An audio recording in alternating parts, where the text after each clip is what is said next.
below.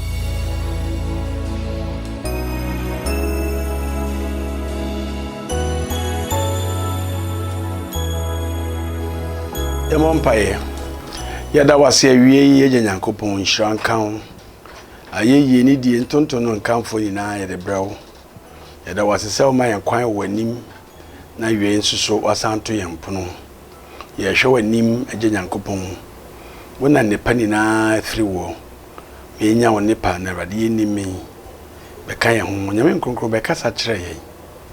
rade ye nim se aba ne pan na nso ni so be ma ya ammen yansa ne sorry be we my nature we Yesu demo amen ede rade ase wie se wasanso abie sa kwa amaye so ne etun sa didi biem ensa na wotwi one ye yie na ode ya bana wie Yesu fefefe awie mpese ye hwe asembi a matuni the life goes on abrabo de bia ekoso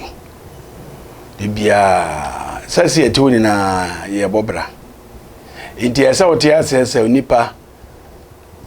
pendodo awasa asisu de na wa brabo no anyina ye inti hunu se de bia boni se eye continuous emiri biara wonipa brabo bia hu ya second bia every second in a man's life matters because it takes a second to lose a whole life sense sa kaba kono eno enefa efa obi nkwakora akọ kwani na akọ enti won susu no saa 1 second no won susu no betimi de pa bia braw enti no ensese yesa emre ese hunu se mri bia no na mre ekonanim anase ya mre eko ana ya brabo no ko sa wo hwe mfie wadi wo hwe mre wo mu na sa wo sese pa no a utumu se ekawo ebi se mre bebre no ya na yejai anase ye ma enema bi be frafra abrabo no esa ye mre ende no kore nyame na adom tina mre na asere kora na kofa ye bi papa maye yes ade ankeka se asemre ti ensese ye de ya brabo yi edidi agro. That's why we are not supposed to joke with or live by wasting time. Ti enhye so ema bibi biara mesi ukwan e wa brabo omre na se emetwentwen wo mrase de siwani su no ye won sesesi ya no efiada edro won sesesi edu fiada won wa na asan ko na se fofora bantin se wan hwe yie na se wan hwe wo mre yi a bon so ni ba ho so no na afi mra ni na asan sabusumi enumi eko enche bi ebe wa ewie ti enhwe mre yi ana bi ho adwe ne se no no sitie wo nemam no sa na obi atie. Never think that because you are not having or getting some things means life is not going on well for everybody. Adwe nya wo say wo de won san kan biribi ntino ana woni biribi ntino ewi ase obi anso ni bi ana ase da bi wo to ho na obi ko wo gina ho obi ko wo kwa obi ko titembi ehunu sa na ko mo nhwe ne ma me nsa bi wo ha emfa saadi aye ko hu edikan no cowards or lazy people never start hwe akwadwofo anase hufo o ka asem so obeya obetena ho saa onye da usuro Proverbs 22:13 or say the lazy man says there is a liar outside and shall be slain in the streets. Obi se mete dumi ensa no say okwadwofo se jata wo adi ho obekumi obekumi mobro no so momro no so na tie ne se obi a ono no oye kwadwofo no ana se oye hufo no se mmiri du se otu anamo bi a na ne yema hye no ade wanhwa na anye yi ade wanhwa na anye yi hwe onyankopon se ekasika nko na de ya se sika na de ya ade nko anka nyankopon oyehiani enti de bia na obi o hwe se onkura sika bi ana oni bibi ntontumi ye eye hu na ye nsa sa nipa kono ntumi hya ade ase da Ade bia nipa e wasase su biara no. Enye nea ekra ne nsem physical na adwene. Ne wo na adwene mu. It is what is in your mind that works for you. It's not what you hold.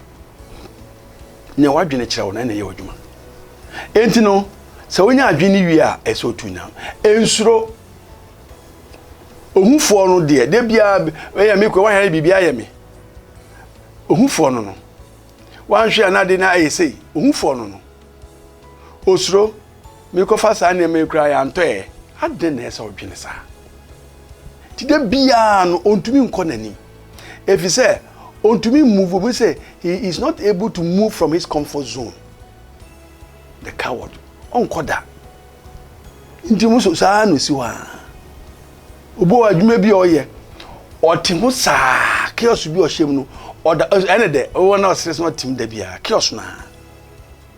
mpa me ho asem ukoye na yesi obi ka che me se na adwuma ne sento ene sa ne se oye kase a eso oye employ obi afọ obi oni nipa nso adwene be di ne sika kwa hwe osuro enuanum ohufo on hye dwumadi bia se da de bia osuro so betu ne nan o se bi be che no nto waka efi na ko hwe niye abrabo ne de ekọ so tu wa adwene se wo nkwa obi ko sorry ukona akopim kra eyesense wa nkokra e wade nka ho etosumienu the week never finishes amra o mo ye mbre no so omutumi nwie da de bia hwe de mre ye you can Isaiah chapter 40 29 to 31 or say he gives power to the weak and to those who have no might he increases strength. Even the youth shall faint and be weary, and the young men shall utterly fall, but those who wait on the Lord shall renew their strength. Tiao or say ono na oma de wabre tumi na oma de oni home ahode doso mobro hunu mpo bre sorry mabunu mpo bre na wopaba na mrante hwehwe ase na won a wotwen awurade no de obenya ahode foforo wode ntaban beforo akod beforo sa akode na obetumrika na wo mbre obenante na on topiti wom no chane se obi a ono no owo awurade mu no obenya ahoden de akọ na obi a o mre no ontumi bi se on se sa wo hwe o se obi a ono o se ono oma de wabre tumi adentra wa mani tumi no a ontumi nkoda ono oma de de oni home no ahoden so adentia sere obetumi akọ into weakness is a disease yare mroye ye ka mroye wa ha no a ene se onipa bi a on de bia no ontumi nye ne kasa nyina no we de me ne ho a metuma yesa de we sei mintumi he esanse wusu untumi nti no untumi suso so this one so say metumi wonye tu nan se wo ye biribia hwe se wo ya koduru enkoso nkwam emfa mroye wa hye adwuma se fefefe na bibia sikakra na aboni hu na osemijai dabi sorry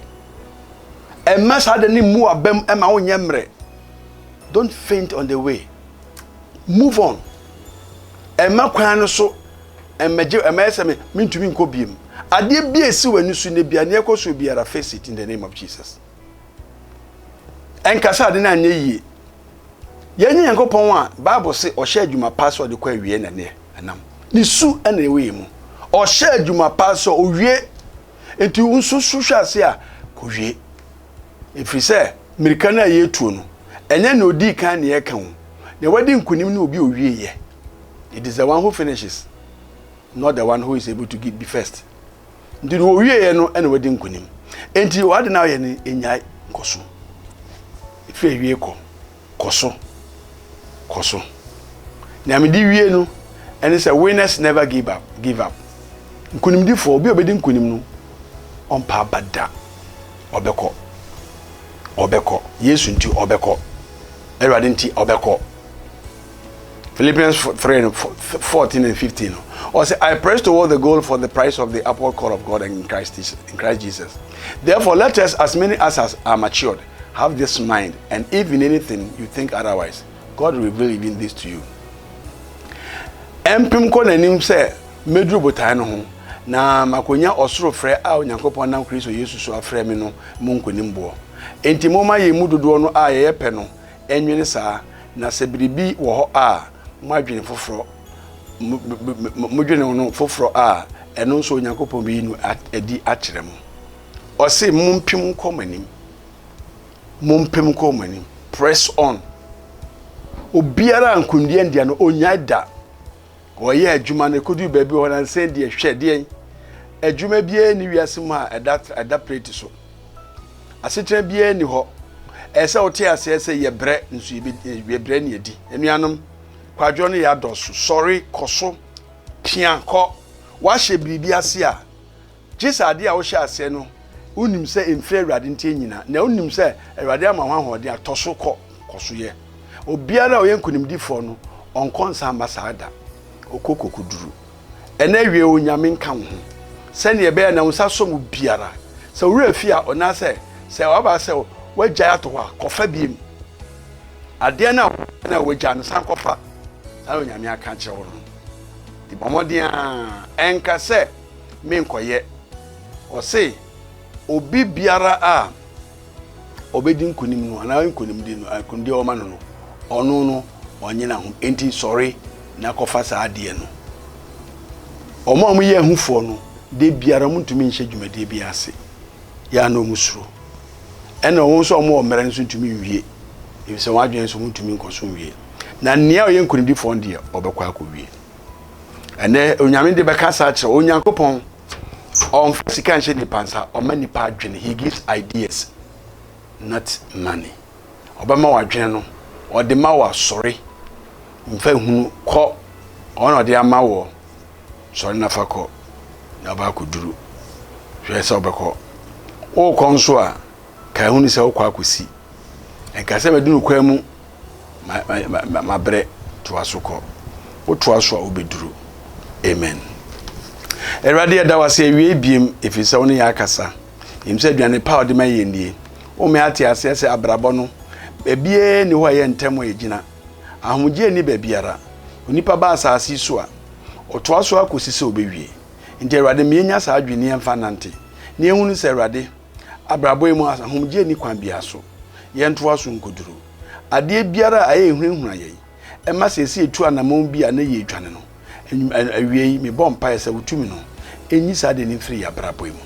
na mo yɛntumi nkɔ yɛn nim mmerɛ biara ɛba yɛn so a yɛyɛ ade no ana yɛyɛ yɛnsam yɛ ago ni ejemu yetumi hye ade ase fefefe nanso mmerɛ yenti na egya nkwantifi hu yɛ mmɔbɔ fi neko na wo so emu so yekoduro ma ya ho de beduro ma ye yekoduro honhom ni ntumi wie ne mfa no nyama wo Yesu dim. Amen.